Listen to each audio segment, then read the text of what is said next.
Girls love Beyonce. Girls love to fuck with your conscience. Girls hate when niggas go. What's poppin'? It's your girl Custom Zai, and I'm back with another video. Today, it's not really a mukbang, but I am gonna be eating because it's dinner time. And it's actually like 9 something at night. I'm just now like winding down for the day. But that's exactly what I want this video to be about, low-key. Not exactly, but something like that. I really don't even know what direction I want it to go in, but we're just gonna see what happens.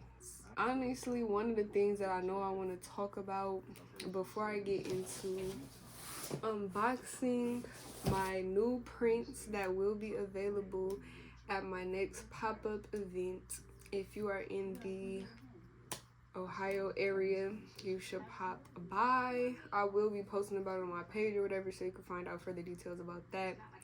But yeah, and then also if you just like message me through my website or any of my social medias, you can also get one of these prints if you're interested in them as well. But yeah, I'll ship them anywhere. I respond to everybody. I'm literally trying to make my name as a freelance illustration artist.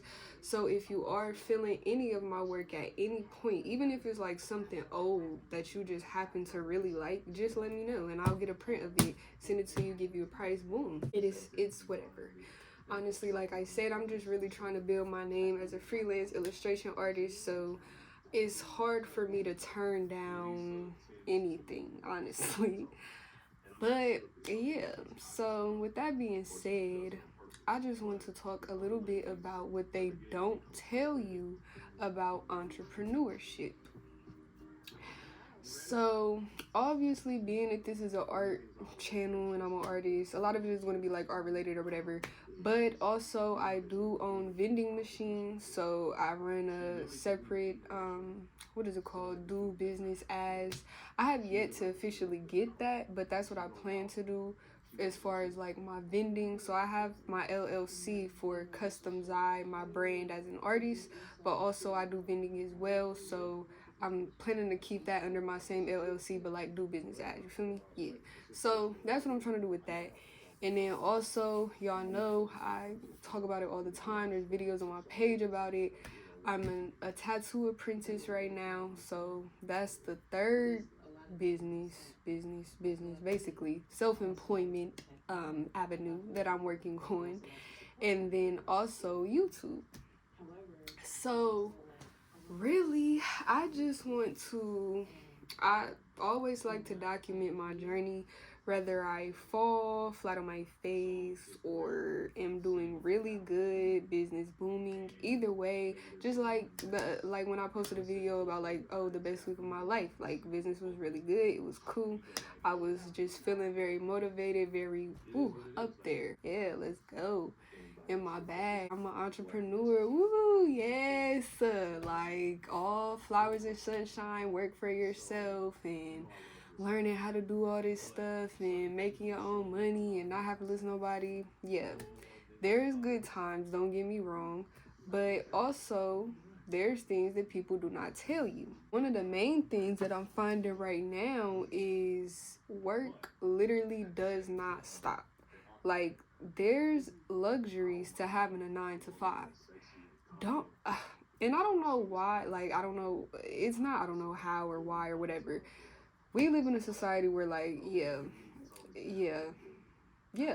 there's so many things to do, like, so many ways to do what you want to do, you know? But, like, people really made it seem like having a 9 to 5 is just this terrible failure type of thing, and it's really not. And there's actually benefits to it, in contrast to entrepreneurship, such as once you clock out, it's over. You don't have to worry about, like, you know, the stuff that once you clock out, it's over. Like, you don't have to sit there and worry about, oh, what's next, where's my next client coming from, I gotta respond to this person, I gotta do these, da-da-da. Like, you don't have to keep worrying about stuff after you clock out. You don't have to constantly have stuff on your mind about what your next task is, what the next thing you're finna spend money on. Because let me tell you that as well. You think you're finna be entrepreneur, start a business, whatever, make all this money, make your own money. Yeah, that's all fine and dandy, but you're also about to spend it, literally all the time.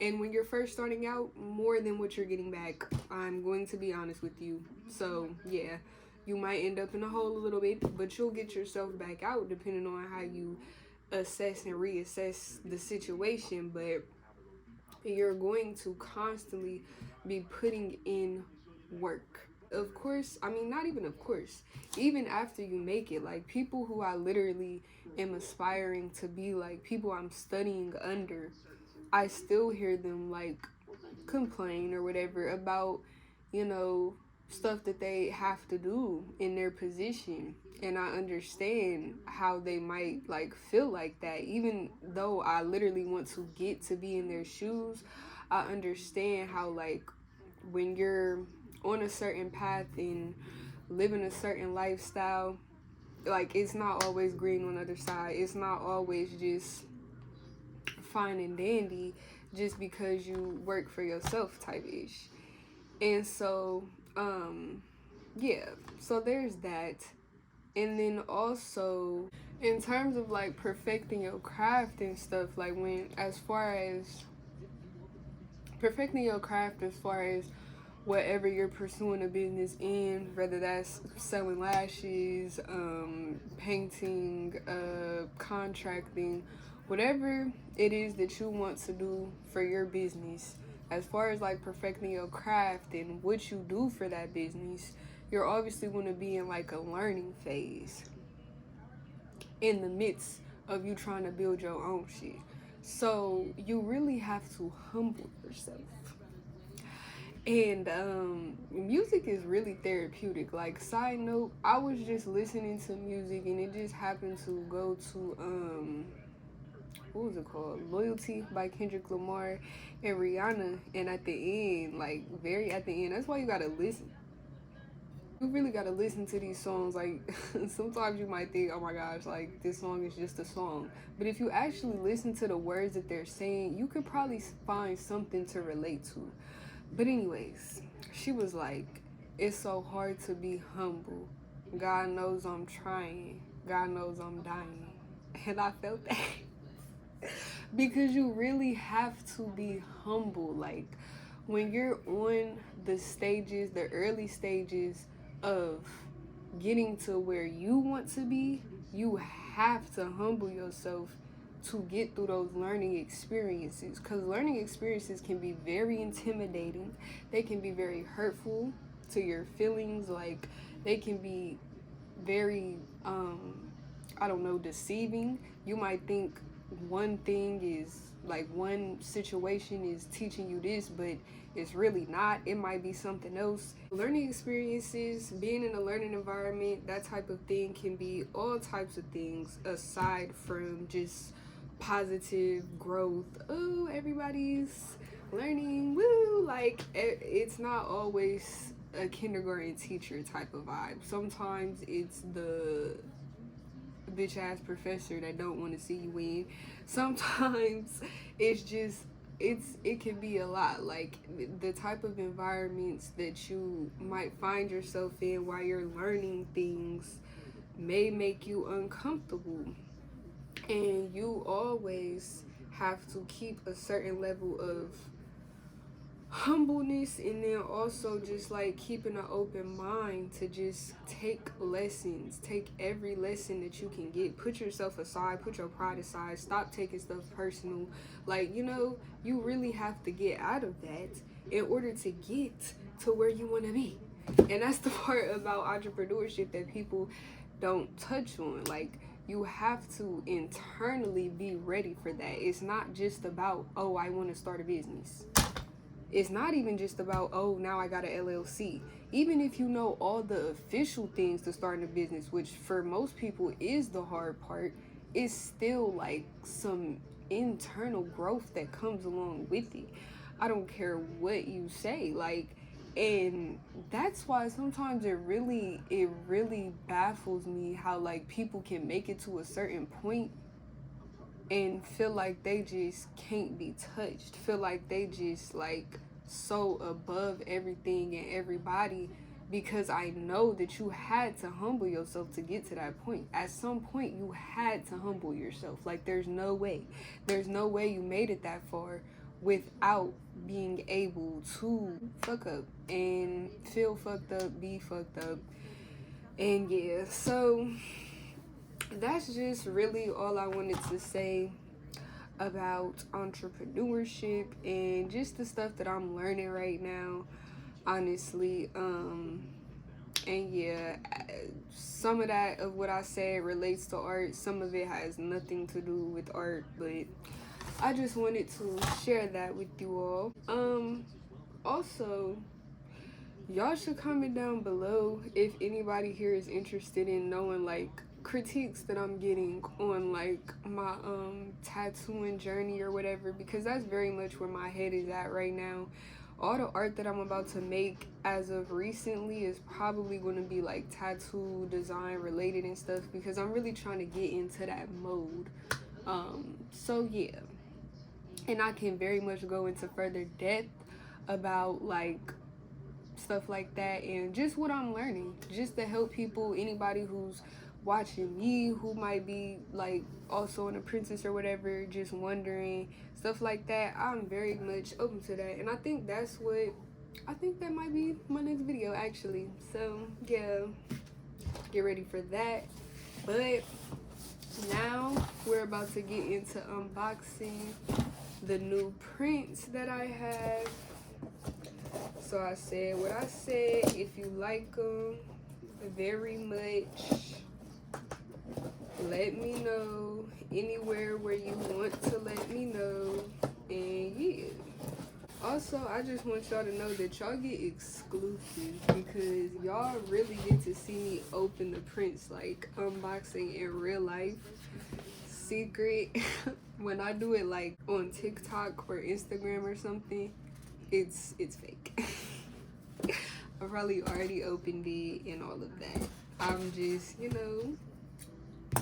creating the illusion for the content. But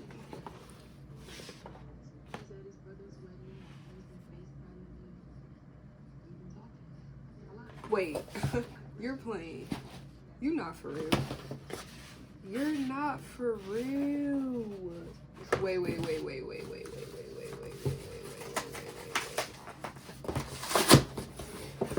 Okay. I was gonna say, what? They put one in one envelope and then put the rest of them in a hole. I thought they only sent me one. I was gonna be mad. Alright, so boom. This is the first one. New print alert, new print alert. I actually had only one of these printed out for like somebody who specifically asked for one, I think. So now I have several in my inventory. So if you want to cop, like I said, hit me up. That piece is called Stakeout, and it is oil. It was done in oil originally on a 9x12 canvas, and that is in an 8x11 print. So here's the next one. No print alert, no print alert. Yes, ma'am. Her name is Censored Beauty Part 2. Yeah, Censored Beauty Part 2. I actually had somebody else order her recently. So I was just like, you know what? I should make prints of that just to have. Because, yeah, I think people would like it. I think it's one more. Oh, no. That was it. So yeah, so I just got 2 new prints to be available at my next. Wait, let me make sure, because I cannot remember. Yeah, it's just them 2. So I got these 2 new prints that will be available, and yeah, they also sent me $20 off of $100+ order. I'm just plugging Vistaprint because I literally use them for everything. Anytime you see me with a print, Vistaprint. All my business cards printed with Vistaprint. No, they didn't design it. I did the design, but I sent it to them to print. My art books, Vistaprint. Everything Vistaprint. Fuck with Vistaprint. Hell yeah. So, yep, that's it. With that being said, I'm gonna see you on the next one.